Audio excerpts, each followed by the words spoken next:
잘 들리시죠? 마이크가 좀 달라진 것 같아 보니까. 하나님 말씀은 진리입니다.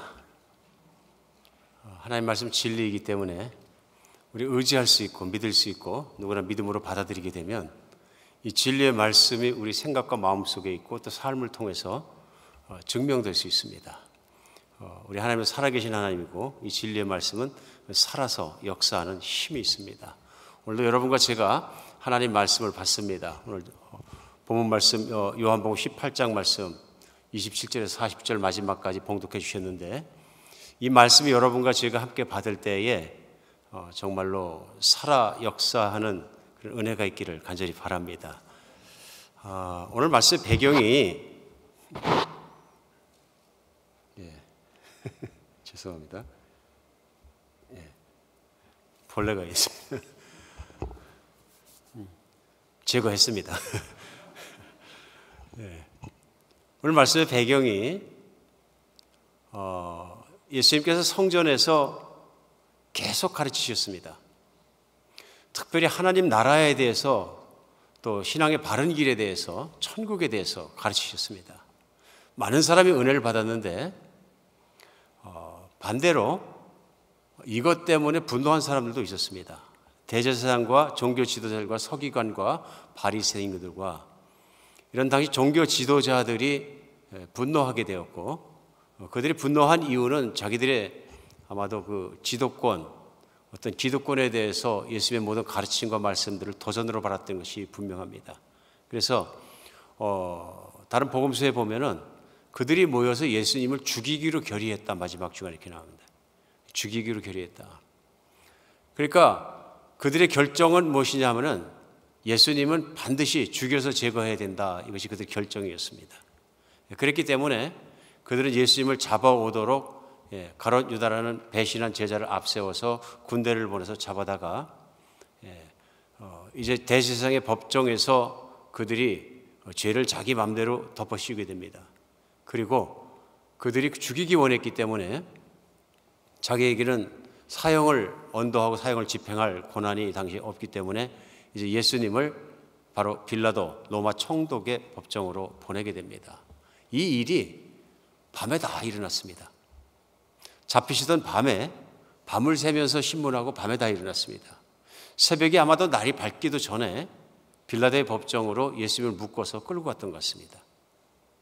오늘 이들이 예수님께 끌고 가서 고발합니다. 오늘 18장에서는 고발하면서 이 예수님에 대해서 뭐라 그러냐면요, 행악자다 얘기합니다. 그러니까 무슨 얘기냐면 악한 사람이다, 죄를 범한 악한 사람이다 하고 고발하는 것을 볼 수 있습니다. 그러니까 이 사람이 행악자가 아니면 우리가 당신에게 넘겼겠느냐 하고 얘기합니다. 그러면 빌라도 얘기가 뭐냐 하면은 너희에게도 재판권이 있으니 재판하라. 유대인이 유대인을 재판할 수 있지 않느냐 얘기하니까 우리에게는 죽일 권리가 없습니다 하고 얘기합니다. 그러니까 이들이 간절히 원했던 건 뭐냐면요, 예수님을 죽여서 제거하는 것입니다. 그렇지 않았다면 자기들이 재판을 했겠죠.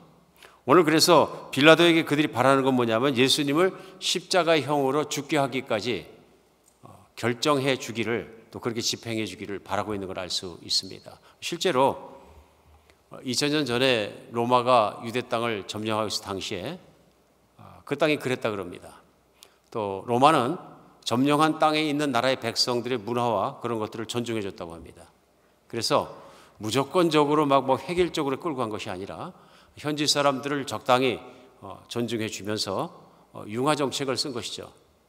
그래서 유대인들은 유대인 나름대로 자기 정체성도 유지할 수 있었고 문화도 유지할 수 있었고 뿐만 아니라 신앙도 유지할 수 있었다. 그래서 성전도 있었고 대제사장 직분도 있고 그 자체적으로 다 할 수 있었다 하는 것입니다. 그러나 한 가지 못하는 것이 뭐냐면 사형을 시킬 수 없었다. 사람이 죽냐 사느냐 하는 문제를 결정하는 문제는 여전히 로마 황제의 직할권에 두고 있었다, 권위를. 오늘 그래서 결국은 빌라도에게까지 예수님께서 붙잡혀 가신 것을 알 수 있습니다. 오늘 그 말씀이 이어지면서 나온 내용이 무엇이냐면은 빌라도가 예수 그리스도 우리 주님을 신문하는 내용들이 나옵니다. 오늘 쉽게 얘기하면은 피의자를 잡아왔는데 피의자를 경찰이나 검찰에서 신문하는 것과 같은 과정인 것입니다. 재판할 재판장에게 잡혀와서 지금 빌라도가 예수님을 신문하는 과정이 나옵니다. 오늘 이 신문하는 과정에서 나오는 그 빌라도와 예수님 사이의 이 신문의 대화를 들으면서 오늘 우리에게 많은 것을 생각하고 깨닫게 합니다. 왜냐하면 이 대화를 통해서 예수님께서 말씀하시고 전하시고 하시는 진리가 그대로 선포됩니다. 오늘 빌라도가 우선은 예수님에게 첫 번째 묻는 것이 무엇이냐 하면요, 내가 유대인의 왕이냐 하고 묻습니다. 유대인의 왕이냐. 그러니까 예수님이 답변을 이렇게 하십니다. 내가 스스로 생각해서 하는 말이냐 아니면 사람들이 그렇게 말하느냐 하고 얘기합니다. 그러니까 그 빌라도가 내가 유대인이냐? 난 유대인이 아니다.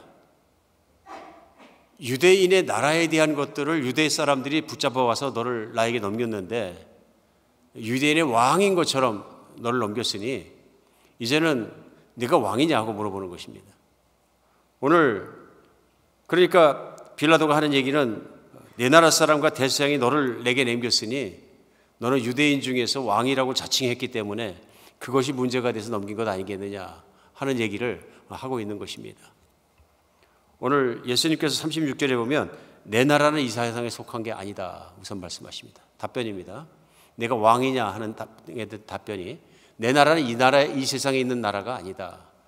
두 번째 말씀하신 게 뭐냐 하면요, 만일 내 나라가 이 세상에서 속한 것이었다면 내 종들이 싸워 유대인들에게 넘기지 않게 하였으니 내 나라는 여기에 속한 것이 아니다. 다시 한번 확인합니다. 만약에 내 나라가 이 땅에 속한 것이었으면 내 종들이 나를 위해서 싸워서 유대인들에게 넘기지 않았을 것이다 말씀하시는 겁니다.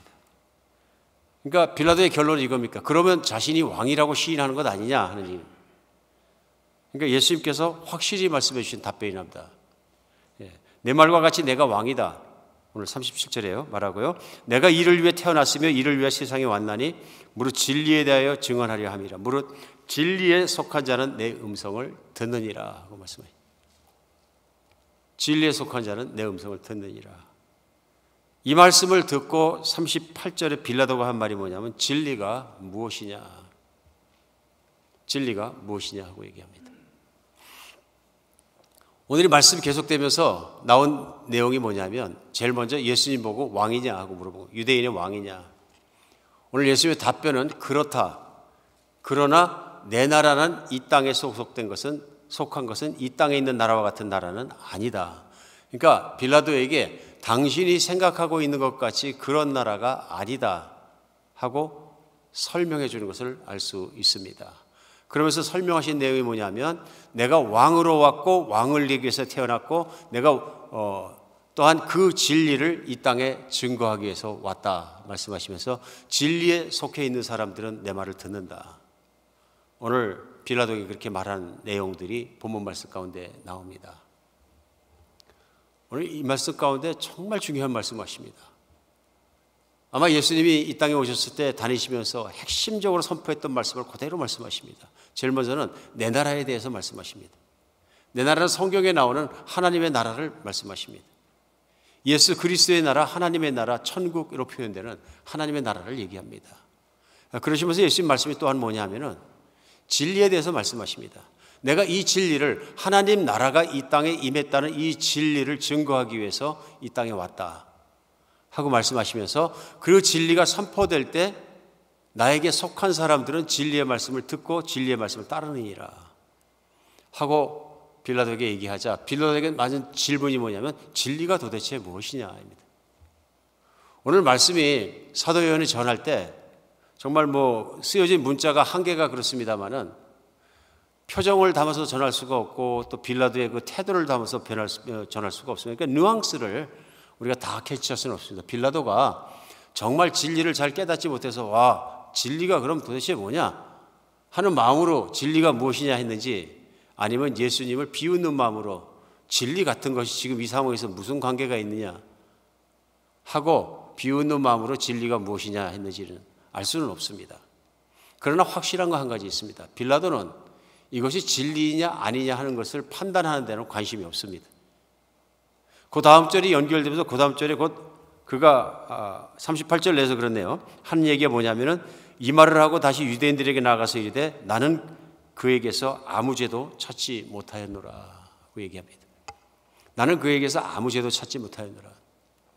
그가 예수님과 대화 속에서 이미 마음에 확증된 것이 있습니다. 그게 뭐냐면은 예수님은 자기가 신문을 해보니까 어떤 죽을 죄를 범해서 죽여야 하는 사형수가 아니다 하는 것을, 죄인이 아니다 하는 것을 판결하게 된 것입니다. 이미 판단하게 되었고 믿게 된 것이죠. 마음속으로 확증한 것이죠. 그러니까 진리가 무엇이냐 하고는 일어나서 거기에는 관심이 없고요, 회중 앞으로 나가서 얘기합니다. 나는 죄를 못 찾겠다. 그러면서 한 얘기가 뭐냐면 유대인들을 향해서 6월절이면 명절에 죄인 한 사람을 내가 석방해 주는 특권이 있는데, 사면시켜 주는데 이제 붙잡혀 들어온 강도 바나바하고 예수 사이에 누구를 선택하겠느냐 하고 선택권을 줍니다. 아마 의도는 예수님을 놓기 위해서 그랬던 것 같습니다. 그런데 오늘 유대인들이 바라바를 선택합니다. 바라바를 선택합니다. 이로 말미암아서 유대인들이 다른 평행규절이나 복음서에 보면은 예수를 십자가에 못 박으라고 막 소리를 지르고 일어나서 소동하게 됩니다. 그래서 전국적으로는 판결이 예수님을 십자가에 못 박혀 죽는 사형으로 빌라도가 언도하게 되고 예수님은 죽음의 길을 걸어가시게 됩니다. 오늘 말씀 속에서 예수님이 진리에 대한 말씀을 하십니다. 근데 말씀드린 것처럼 빌라도는 진리에 대해서는 관심이 없습니다. 빌라도는 오늘 재판장의 신분으로 그 자리에 있습니다. 재판장의 중요한 것은 이것입니다. 정의에 관한 것입니다.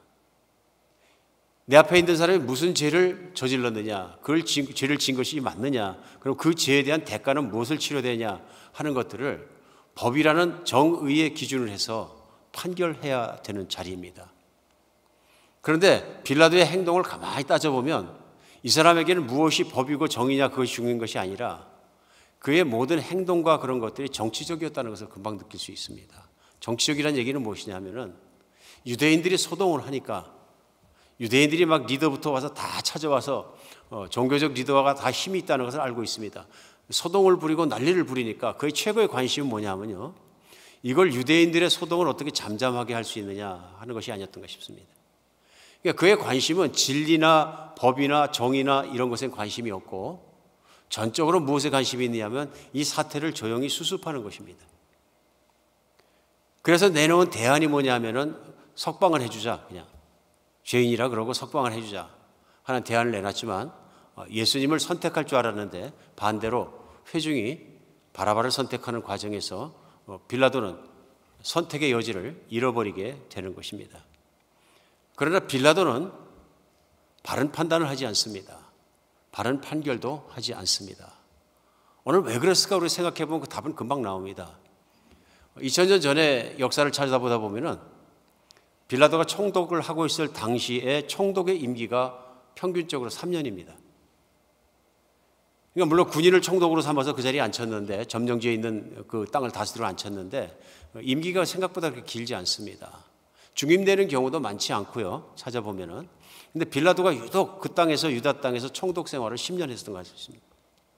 역사의 기록을 찾아보면 알 수 있는 것처럼 빌라도가 그 땅에서 꽤 많이 했습니다. 근데 기록을 찾다 보면 또 드러나는 것이 있습니다. 그 당시에 요즘 생각하는 공무원이죠, 집행관들, 군인, 당시 군인이지만 유다 땅에 총독으로 가는 것을 그렇게 좋아하는 자리가 아니었다는 걸 알 수 있습니다. 반란이 많은 것입니다. 저항이 심하고요. 유대인들이 이렇게 만만치 않습니다. 예나 지금이나 만만치 않거든요. 그러니까 저항이 있고 독립운동이 있고 막 그런 그 반항들이 있기 때문에 좋아하는 자리가 아니었습니다. 변방자리고요. 중요한 자리가 아니었다는 걸 알 수 있습니다.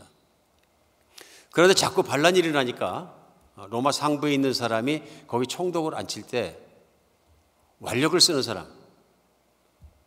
강포한 사람, 뭐 그런 사람을 더 앉히게 되는 거죠.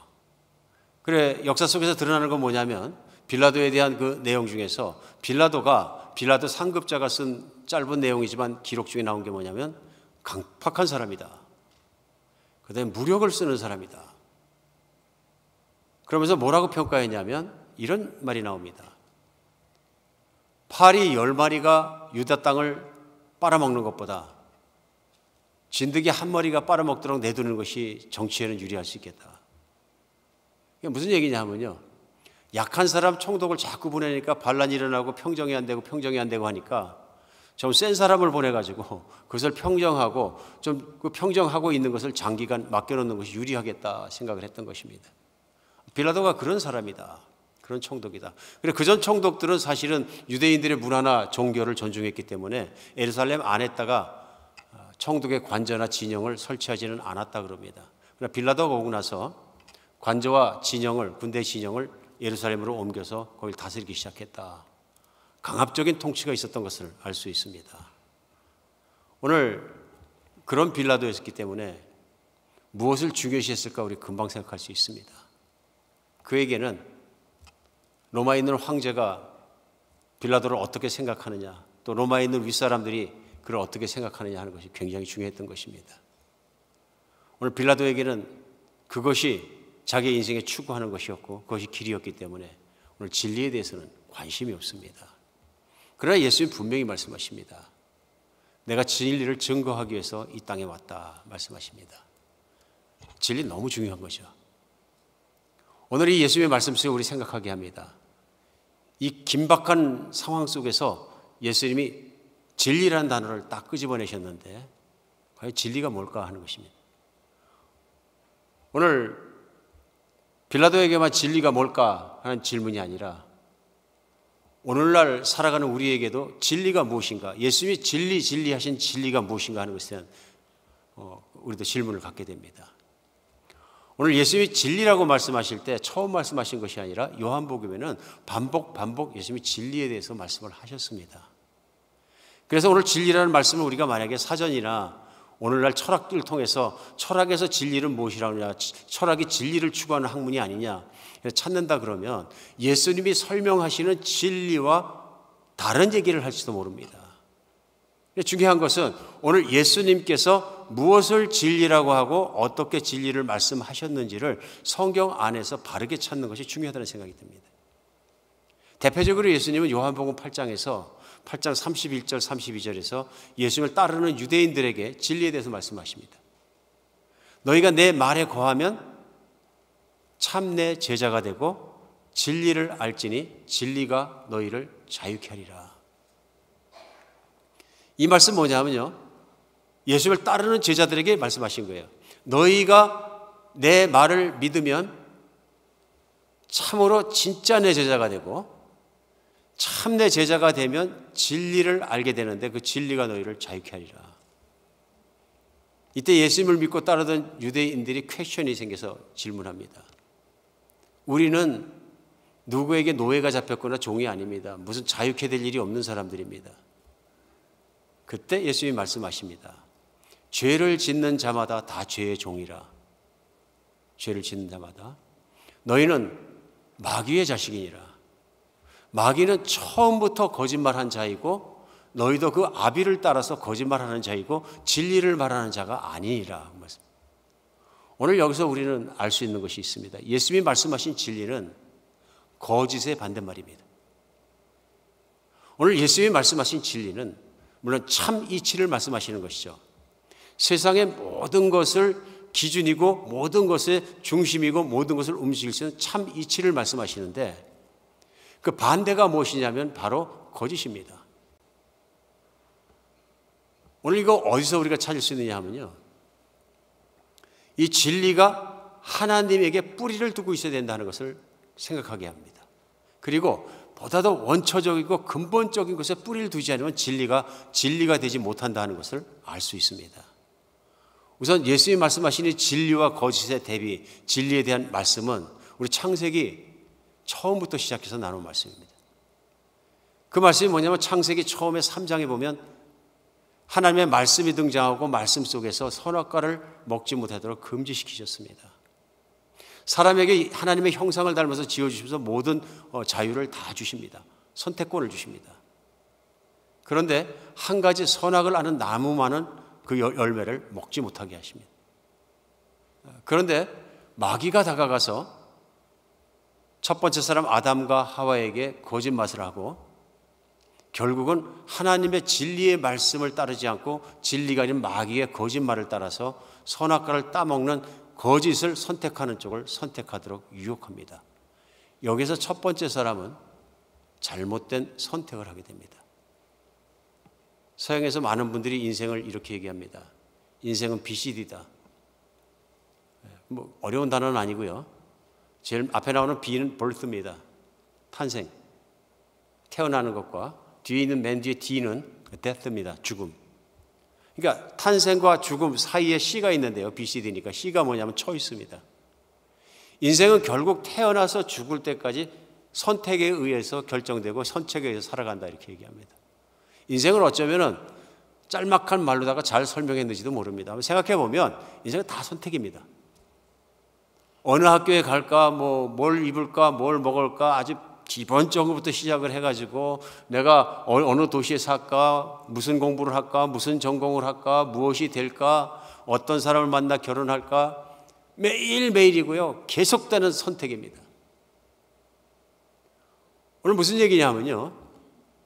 진리를 선택하고 진리에 따라서 선택해야 될 사람이 역사의 시작서부터 진리가 아닌 거짓을 선택할 때부터 아담 때부터 시작해서 인간은 거짓을 선택했고 그 다음에는 후손들도 끊임없이 반복되는 하나님의 주신 선택이란 특권 안에서 선택이 무엇이냐면 진리가 아닌 비진리, 거짓말, 세상에 있는 것, 마귀가 누워준 것들을 선택한다 이런 얘기입니다.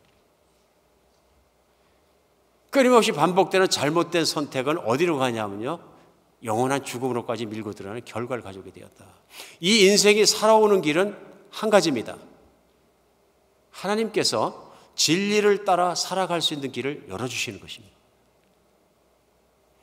첫 번째 시작도 잘못됐고 과정도 잘못됐고 인류가 잘못된 선택의 과정을 거쳐서 끊임없이 살아왔기 때문에 예수님께서 유대인들에게 너희는 죄의 종이다.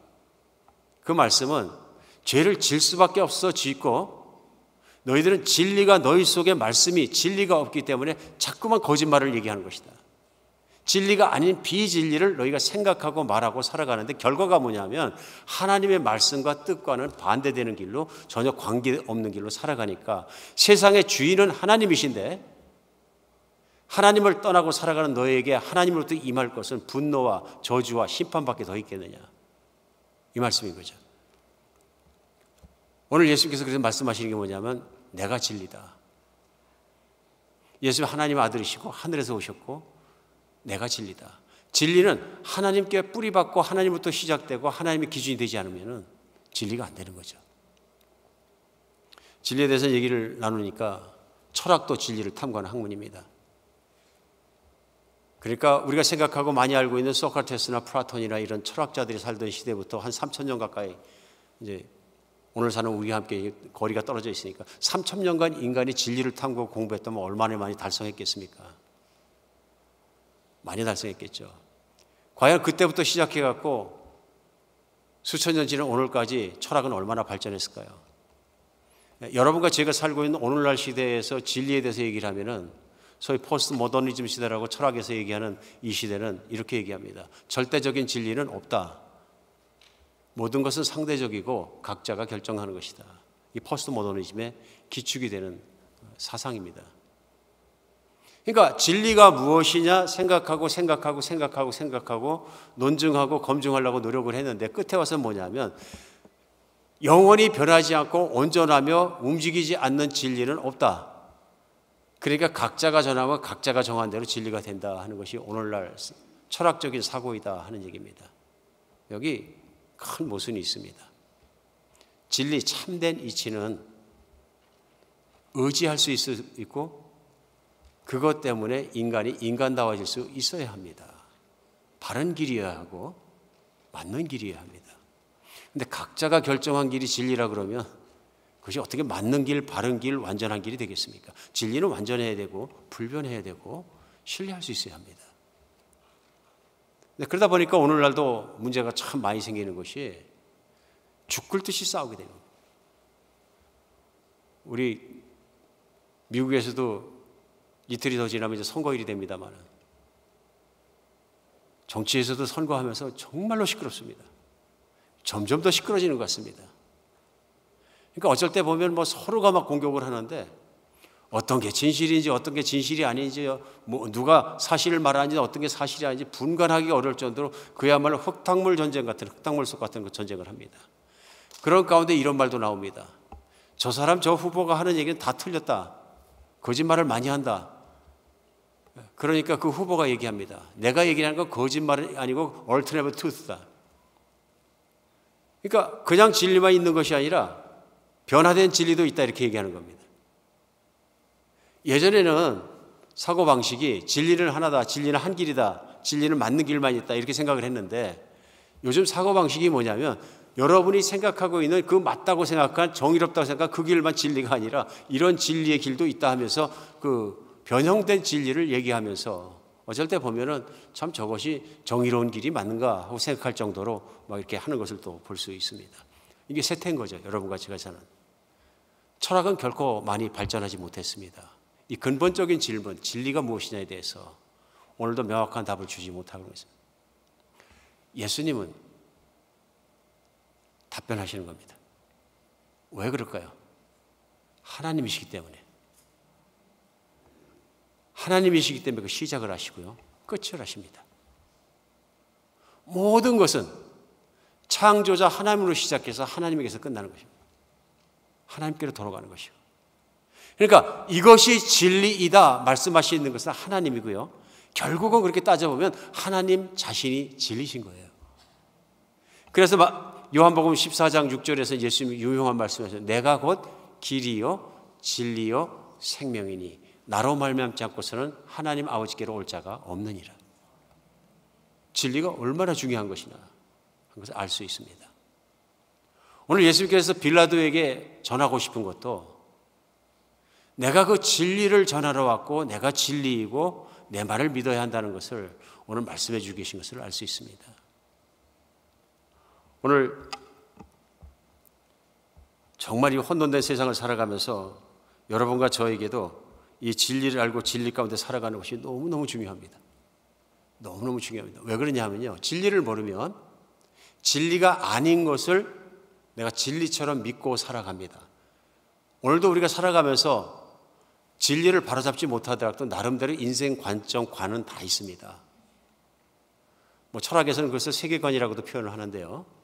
사람마다 자기의 인생에 대한 관점이 있습니다. 자기 안경이 있습니다. 오늘 등장하는 빌라도는 무슨 관점이겠습니까? 저는 오늘 봤을 때 다른 것 없습니다. 저는 세속적 성공주의라고 생각합니다. 빌라도의 관심은 뭐냐면요. 출세하고 성공하는 데 있습니다. 내가 군인으로서 또 총독으로서 정치인으로서 성공하기 위해서는 그 당시에 상부의 인정을 받아야 합니다. 치리를 잘 해야 되고 소동이 일어나면 망하는 겁니다. 좋은 소식이 들려야 되는데 로마 황실의 얘기가 들릴 때 유대 지역은 뭐 유대인들이 막 소동을 일으키고 빌라도에게 와서 항의를 하고 막 싸우고 데모를 하고 이런 일이 일어났다 막 저항을 하고 이런 일이 일어났다 그러면은 적을 게 없는 거죠. 자기의 성공과 자기가 가고자 하는 길에 반대가 되니까 그 길을 가지 않는 것이 오늘 빌라도의 선택인 것입니다. 그렇기 때문에 진리냐 아니냐 정의냐 불이냐 이런 거는 그에게 안중에 없다 하는 것입니다. 세속적 성공주의입니다. 오늘도 우리가 살아가면서 그런 관점을 갖고 인생을 갖고 살면은 수단 방법을 가리지 않고 성공하면 되는 것이지 성공 못한 것이 불이지 성공 못하면서 무슨 할 말이 있느냐. 억울하면 성공하라. 억울하면 출세하라. 억울하면 돈 벌어라. 그렇죠? 우리 많이 보고 많이 살고 그런 인생을 많이 보는 것 아닙니까? 오늘 그런 면에서 우리가 살아가면서 진리에 바로 뿌리 못하게 되면 예수님이 말씀하시는 세상 나라의 삶을 살아가게 되는 것입니다. 오늘 그래서 진리가 얼마나 중요한가 하는 것을 깨닫게 합니다. 예수님께서 요한복음 8장 31절 30절 말씀하신 것처럼 너희가 내 말에 거하면 참 내 제자가 되고 진리를 알지니 진리가 너희를 자유케 하리라. 무엇으로부터요? 죄를 짓는 것부터. 하나님 말씀을 따르지 않고 매번 내 이기심과 탐심과 욕심과 음란을 통해서 내가 하나님 기준과도 관계없이 내 욕심대로 선택을 하고 살아가는 잘못된 선택의 결과로는 죄로 말미암아 죽음의 길을 가는 죄의 종의 길로부터 자유해질 수 있다. 이제는 하나님의 말씀으로 살아갈 수 있는 길이 열리고 하나님의 축복 가운데 사는 길이 열린다. 이제는 죄인이 되는 죄의 종으로부터 자유해질 뿐만 아니라 마귀로부터 자유해진다. 세상은 영적으로 마귀의 거짓이 만연하는 것이고 마귀가 조종하고 있는 것이다. 그래서 마귀가 조종하고자 하는 그것으로부터 자유해진다. 세상으로부터 자유해진다.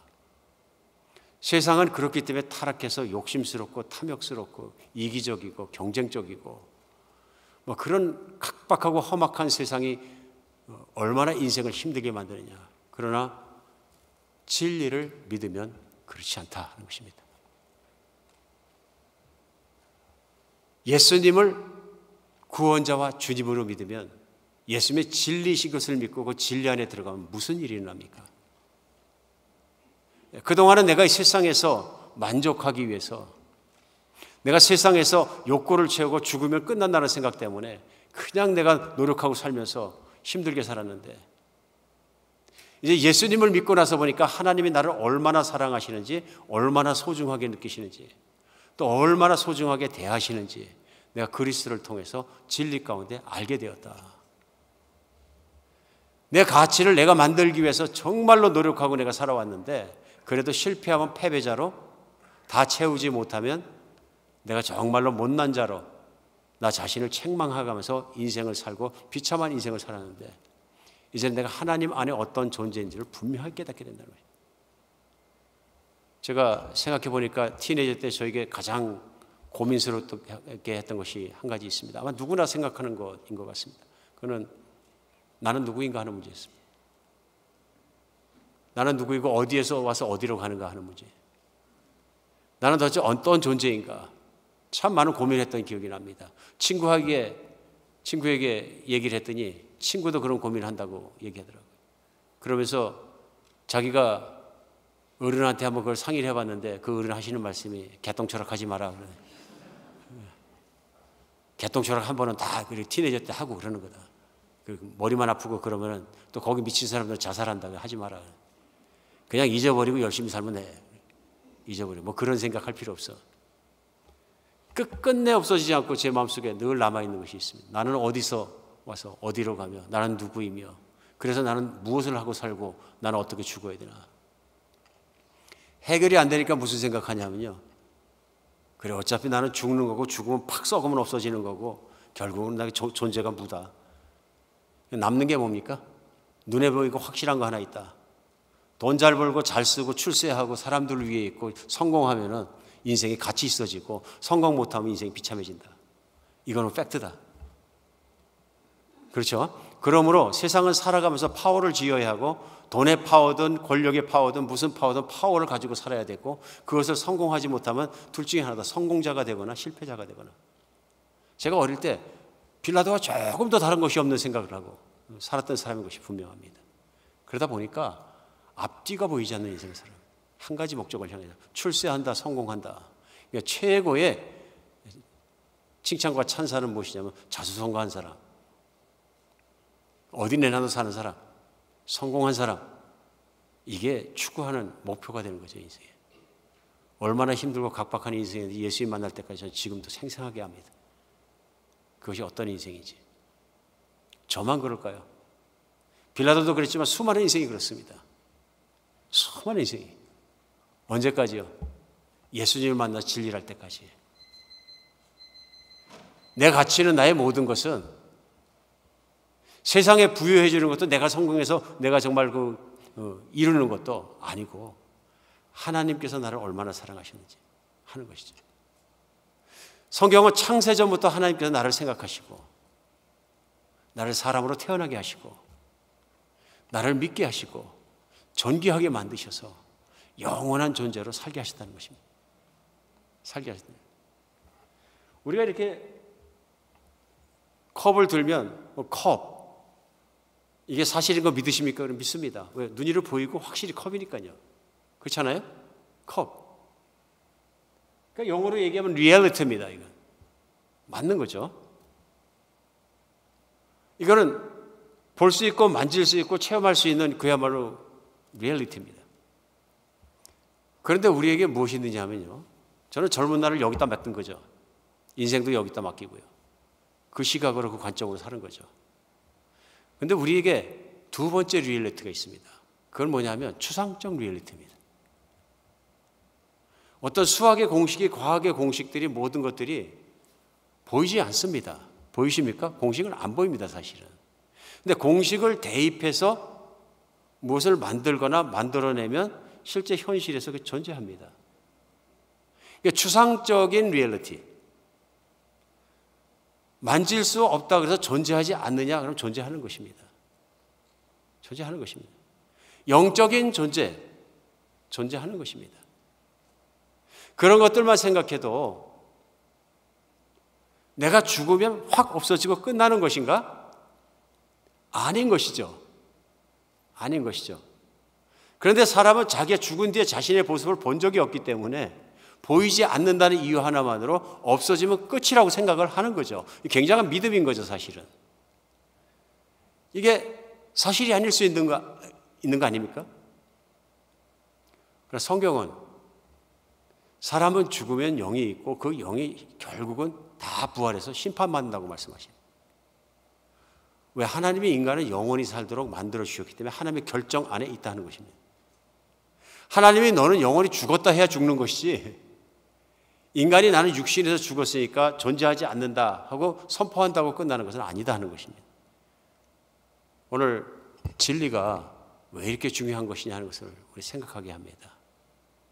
우리 시작할 때부터 진리가 아닌 것을 믿고 진리같이 생각을 하면서 살아왔는지 모릅니다. 물론 철학이 얘기하고 과학이 얘기하고 오늘 세상이 얘기하는 부분적 진리들이 있습니다. 예를 들면 해는 동쪽에서 떠서 서쪽으로 친다. 뭐 그런 것이 진리이지 예수님 말씀에 대해 얘기하는 것이 아니다. 아닙니다. 해는 동쪽에서 떠서 서쪽으로 진다도 언젠가는 해가 뜨지 않는다고 성경은 말씀하십니다. 해가 떨어지고 별이 떨어지고 달이 떨어지고 새하늘과 새 땅이 생길 때는 더 이상은 존재하지 않는 잠정적인 진리들을 뿌립니다. 그 진리는 뿌리가 하나님께 있는 것입니다. 영원하시고 변하지 않고 모든 것을 이루실 수 있는 하나님께 있는 것입니다. 그러니까 예수님께서 내가 곧 진리다 하고 말씀하시고 맞는 말씀인 것이죠. 예수님 안에 믿음으로 산다는 것이 우리를 얼마나 많이 자유롭게 하는지 모릅니다. 오늘 두 번째 말씀 속에 우리 생각할 수 있는 건 하나님 나라에 대한 것입니다. 내 나라는 이 땅에 속한 것이 아니라 말씀하십니다. 여기서 빌라도가 많이 혼동했을 것입니다.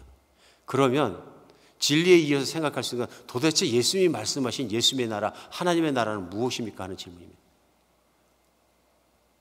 프랜시스 베이컨이라는 영국 철학자가 오늘 18장 이 본문을 보고 그런 얘기를 했어요. 빌라도는 맞는 질문을 했다. 진리가 무엇이냐. 그러나 예수님의 답변을 들으려 하지 않았다. 예수님의 답변을 들으려 하지 않았다. 여기 또 하나 퀘스천이 있습니다. 하나님, 그럼 당신의 나라, 하나님 나라는 무엇이냐입니다. 그렇죠. 이 하나님의 나라가 굉장히 중요한 것이면 예수님께서 이 땅에 계실 때 사역 시작에서 마지막까지가 모든 것이 다 오직 한 가지 하나님 나라에 관한 것이었습니다. 천국, 하나님 나라, 예수님의 나라, 주의 나라로 표현되는 똑같은 내용이죠. The Kingdom of God, 하나님의 나라에 대한 것이었습니다. 회개하라, 천국이 가까운데 하나님 나라가 가까웠느니라 시작하신 사역이 계속 가게 되고요. 너희가 이렇게 하면 이미 하나님 나라가 너희 가운데 임하였느니라 하면서 하나님 나라를 계속 말씀하십니다. 심정이 가난한 자는 복이 있나니 천국이 저희 것이, 하나님 나라가 저희 것이요. 예수님이 부활하시고 승천하시는 40일간 제자들에게 나타나셨는데 사도행전 1장에서는 예수님께서 제자들에게 나타나셔서 그 하나님 나라에 대해서 마지막까지 가르치시니라. 얼마나 중요합니까? 하나님 나라는 무엇일까요? 세상에서 나라는 무엇입니까? 세상 나라를 구성하는데 세 가지 여건이 있다고 어릴 때부터 배웠습니다. 주권과 백성과 땅입니다. 맞죠? 만약에 백성만 있고 땅이 있는데 주권이 없으면 그건 무정부 상태입니다. 나라가 아닙니다. 어디로 갈지 모릅니다. 이건 아무의 나라도 아닙니다.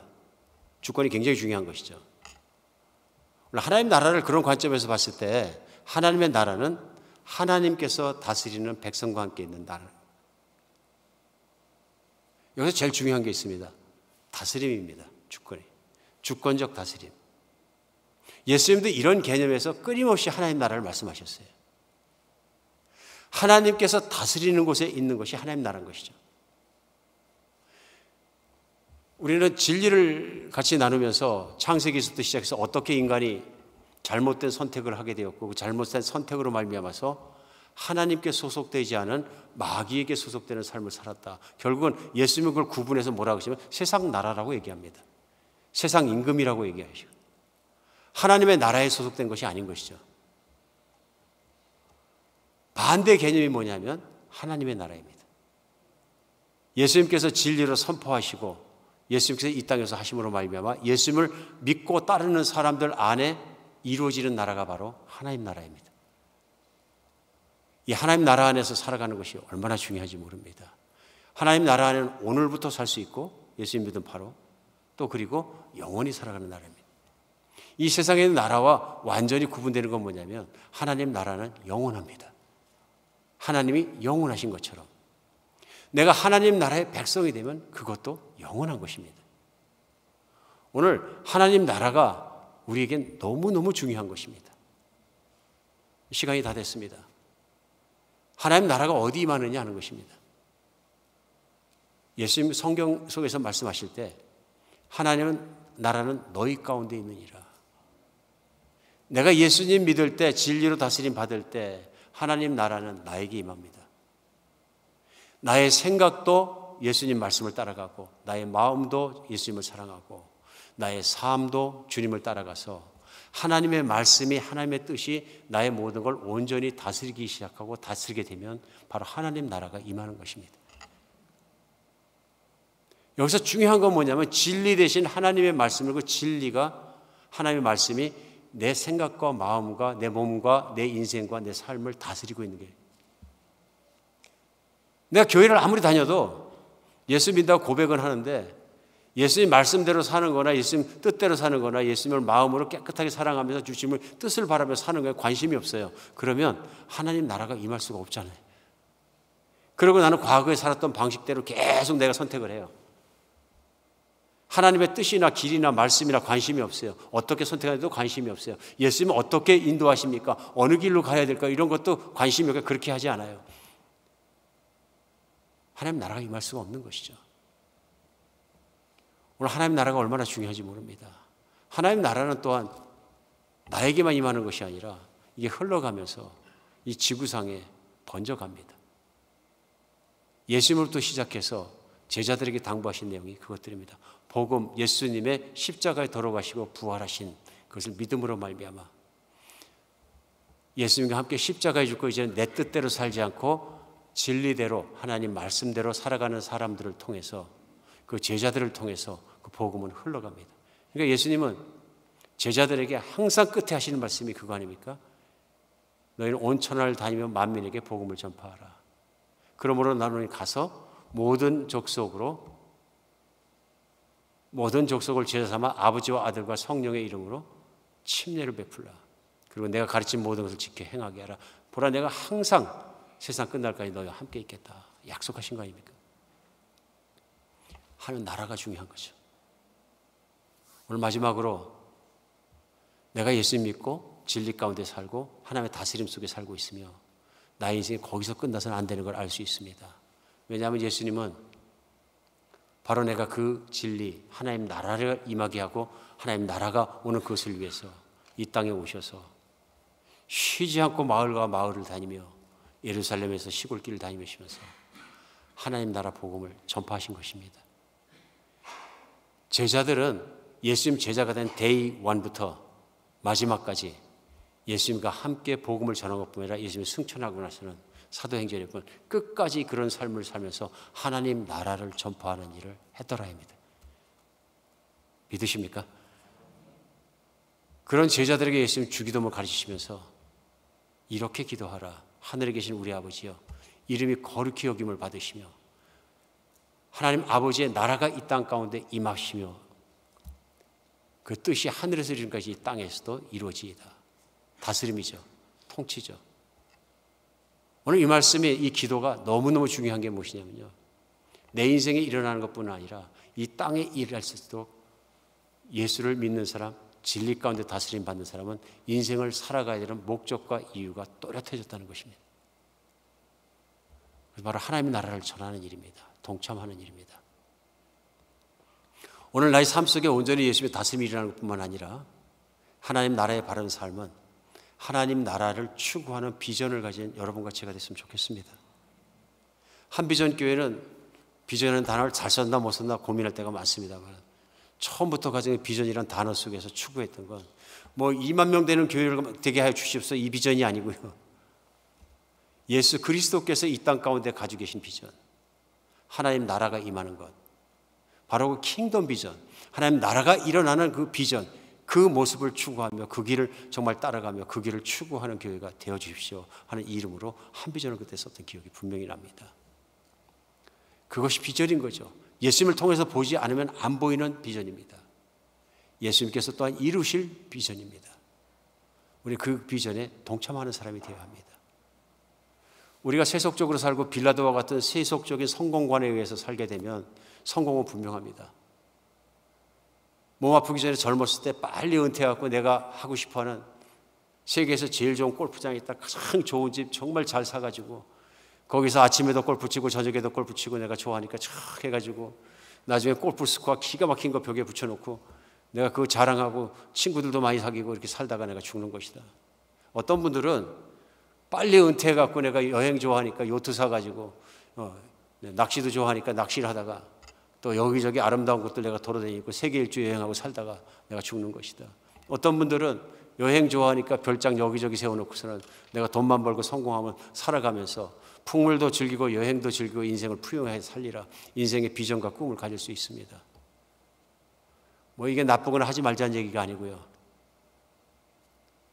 그 결과가 무엇이냐 하는 것입니다. 결과가 무엇이냐. 그 삶 자체가 아니라 인생의 목적이 그냥 즐기다 죽는 것이면 빌라도가 살았던 쾌락주의고 빌라도가 살았던 세속적인 성공주의와 다름이 없습니다. 오늘 예수 믿는 사람에게는 하나님 나라를 추구할 수 있는 권리를 주셨습니다. 제가 권리라는 단어를 썼는데요. 이건 권리입니다. 특권입니다. 아무나 하나님 나라를 추구하지 않거든요.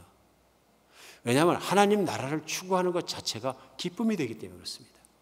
이 세상에서 가장 귀하고 선한 일입니다. 믿지 않던 사람, 하나님을 모르던 사람, 영원히 축복받을 수 없는 사람이 축복받고 살아가며 같이 살아갈 수 있는 그 길을 정말로 닦아주고 돕는 일이 내가 누리고 쾌락을 채워가면서 사는 그 인생보다 얼마나 남고 얼마나 귀한 일이 뭘 뿐만 아니라 영원한 인생에서 하나님의 보상이 있고 하나님도 기뻐하시고 나도 기쁘고 그런 정말로 창조적 작업이라는 것입니다. 창조적 인생이고요. 해볼 만한 인생이고요. 또 그렇게 바쳐야 되는 인생인 것을 우리는 알 수 있습니다. 이 가치를 어떻게 내려놓겠습니까? 내 구원의 가치를 알고 구원의 가치만큼이나 또 하나님 나라의 가치를 내가 알 수 있다면 거기에 인생 헌신하기 때문에 달라진다. 거기에 인생은 우리 최소한 한 가지 할 수 있습니다. 기도할 수 있습니다. 그렇지 않아요? 기도가 달라질 수도 있습니다. 내 기도는 늘 나를 위해서, 내 자식을 위해서, 내 가족을 위해서, 내 주변을 위해서만 내 기도가 다 끝이었다면 이제부터는 아틀란타에 믿지 않는 사람을 위해서, 복음이 필요한 사람들을 위해서, 멀리 있는 복음을 한 번도 듣지 못한 종족들을 위해서 끌어안고 기도할 수 있지 않습니까? 끌어안고 기도할 수 있지 않습니까? 그들을 위해서 늘 내가 중보할 수 있지 않습니까? 그리고 내가 나갈 수도 있지 않습니까? 도움이 필요하고 사랑이 필요한 고아원 찾아 나가서 도울 수도 있고 그런 나라에 1년에 한 번이고 1년에 몇 번이고 단기 선교 가서 같이 참여할 수도 있고 동참할 수도 있고 내가 또 길에서 전하기도 하고 또 목장을 통해서 집에서 전하기도 하고 이런 모든 교회에서 하는 일들이 교회 숫자만 불리기 위해서 하는 것이 아니라 하나님 나라를 향한 비전이 있기 때문에 동참하는 것이다. 우리 다른 건 몰라도 하나님 나라에 대한 비전이 망가지지 않고 또렷이 살아나며 우리 인생을 끌어가는 여러분과 제가 됐으면 좋겠습니다. 한비전교회가 다른 건 몰라도 하나님 나라에 대한 비전을 잃어버리고 교회가 그것을 추구하지 않는다면 교회가 죽어갈 것입니다. 죽은 교회이고요. 제가 이렇게 사역하면서 저 자신에게 깜짝깜짝 놀라는 게 있습니다. 예전에는 그렇지 않았는데요. 목회가 좀 오래 가다 보니까 선교지가 안 보입니다. 그걸 발견하는 게 뭐냐면 선교지 기도를 계속 간절하게 하다가도 기도가 뜸해집니다. 가끔 선교사가 생각나면 또 기도하고요. 매일같이 순간마다 계속 기도하고 그 모든 주님의 나라에 대한 그 열정으로 살아가는 그것이 사라지면 다른 곳으로 갑니다. 왜 그렇습니까? 일상에도 관심이 많거든요. 교인들과 살고 이 안에 살고 이래서 살아가는 나의 일상에도 관심이 많고 더 많은 시간을 쓰다 보니까 비전이 죽는 겁니다. 하나님 나라에 대한 비전들이 죽어지고 닫혀지고 어두워지고 관심이 멀어지고 그런 자신을 발견하게 됩니다. 깜짝 놀랍니다. 우리 모두 하나님 나라를 위해서 일어서십시다. 성령 충만함을 강구하는 이유는 그것입니다. 성령은 이 땅 가운데 복음으로 하나님 나라를 이뤄가신 영이십니다. 성령이 임하시면 우리 모두는 증인이 됩니다. 성령이 파워를 주시는 가장 큰 이유도 그것입니다. 성령의 파워 가지고 나만 기분 좋게 받는다 그러면 이거는 미친 짓입니다. 그렇잖아요? 이거는 영적 쾌락주의입니다. 그냥 낙쾌락주의일 뿐입니다. 성령이 파워를 주시면 인파워링 하실 때는 하시는 일이 있습니다. 하나님 나라를 이루고 진리가 선포되고 번져가게 하시는 것입니다. 사랑하는 여러분, 우리가 정말로 진리와 하나님 나라를 생각하며 주님을 추구하는 여러분과 제가 됐으면 좋겠습니다. 기도하겠습니다. 예, 하나님, 나는 인생 중에 무엇을 가장 간절히 갖고 싶어하고 가장 간절히 추구하고 있는가? 오늘 주님의 말씀 속에 다시 생각해 보게 됩니다. 주님, 정말 주님의 말씀이 우리를 이끌어주는 그 길로 우리가 살아가게 하여 주시옵소서. 진리에 따라 생각하고 진리에 따라 행동하며 하나님 나라를 사랑하며 그렇게 추구하게 하여 주시옵소서. 먼저 그 나라와 의를 구하라고 하신 우리 주님 말씀대로 우리 오직 주님의 뜻과 일치되는 삶을 살게 하여 주시옵소서. 예수 그리스도 이름으로 기도합니다.